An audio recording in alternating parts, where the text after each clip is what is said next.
Assalamualaikum everyone, I hope you're all doing great. Today I'm back with a new video, and in today's video and the topic of today's video is very interesting. As you might have seen in the title, we're going to discover some of the American slang expressions or the American slang words.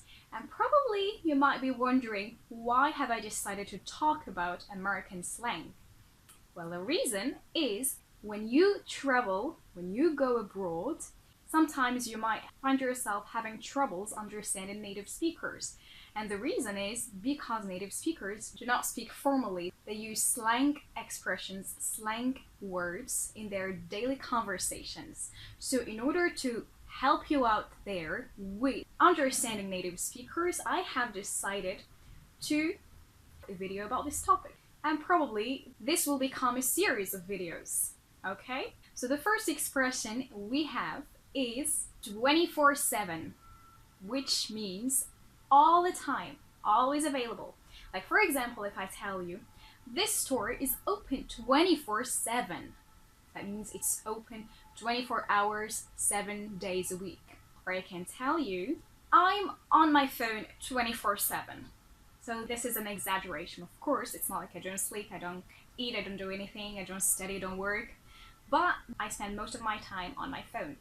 And here I'm exaggerating by saying I'm on my phone 24/7.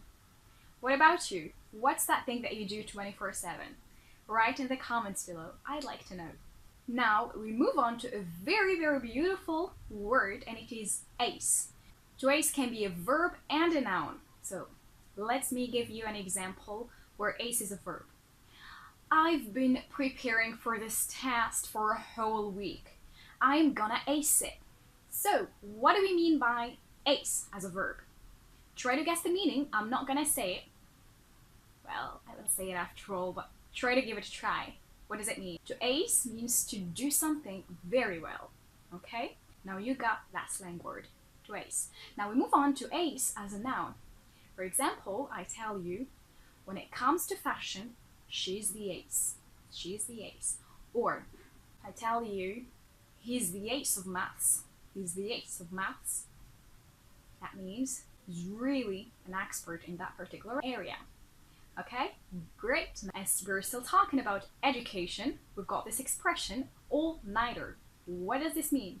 All-nighter. It is a last-minute study or last-minute work that goes throughout the whole night. So you spend the whole night studying or the whole night working. Usually you don't sleep, okay? So yesterday I pulled out an all-nighter to finish writing this report. Try to use this expression too. It is a good one. Now we move on to the third word, which is armpit. This is the meaning of armpit. This area is called armpit. But we're not really talking about armpits, are we? We're not being disgusting. But armpit is used to describe something that is disgusting, ugly, hideous, unpleasant, to say the least. In particular, we use it to describe a city, an area, or a place. For example, I tell you, oh, this area is the armpit of the country, or this area is the armpit of the city. That means it is the ugliest place in the whole city, okay? You wouldn't want to go there if you're a tourist. Now we have got a very beautiful expression, and it's backseat driver. To be the backseat driver means to be given unneeded, unnecessary, unwanted advice on how things should be done, or to be trying to exert control over things while you actually lack the power. For example, I tell you, oh my god, Jake gets on my nerves. He's always trying to be the backseat driver.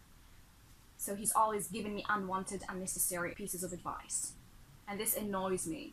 He really doesn't know what he's saying, but he's trying to pretend he is really wise man, while actually he's not. Or I can tell you, Brian is a backseat driver. He's always telling me what to do and what not to do. We're always fighting over this.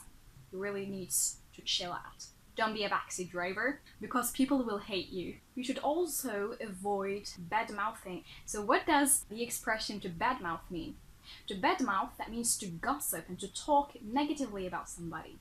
For example, I can tell you, while I was badmouthing my boss, he suddenly entered the room and I got shocked. Whew. thank God he did not hear what I was saying, although it was all correct, but I don't want to lose my job after all, until I find a better one at least. Now we move on to talking about drugs. Well, I'm not a drug dealer, but you should know this expression. To be baked. To be baked means to be intoxicated, to be high after a drug consumption. Like your eyes are red and you don't know what you're doing and so on. So I can tell you, when Camilla came back home, everyone could see that she was baked. I mean, her eyes were red and she didn't know what she was doing. She really looked silly. Now we move on to this expression, to be a basket case. And it means to be insane, to lose your mind, and to be really hurt and broken. I can give you this example. After her divorce, everyone thought that she'd be a basket case. But she proved them wrong. She actually seems to be happier and more successful now. Okay? Wonderful. So I'm talking to you, girl. Don't be such a basket case. Don't you ever allow anyone to break your heart and then you end up being a basket case. Prove him wrong. Alright?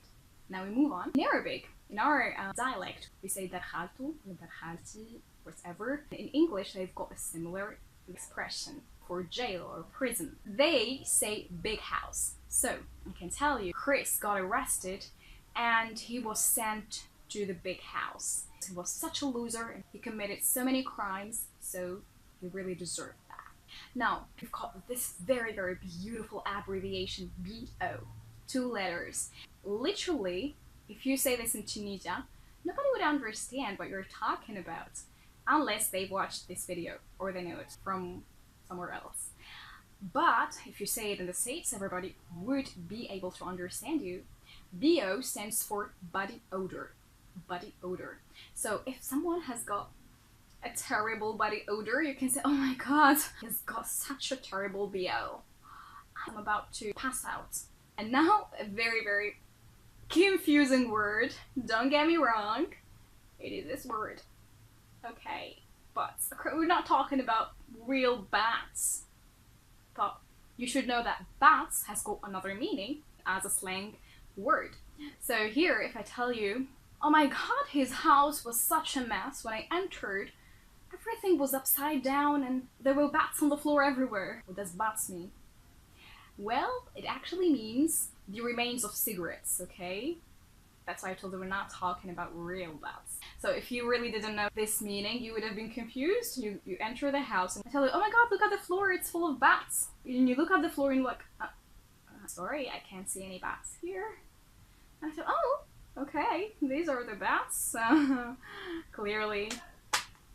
I hope you enjoyed today's video. I really had fun making this video and I hope that you enjoyed it.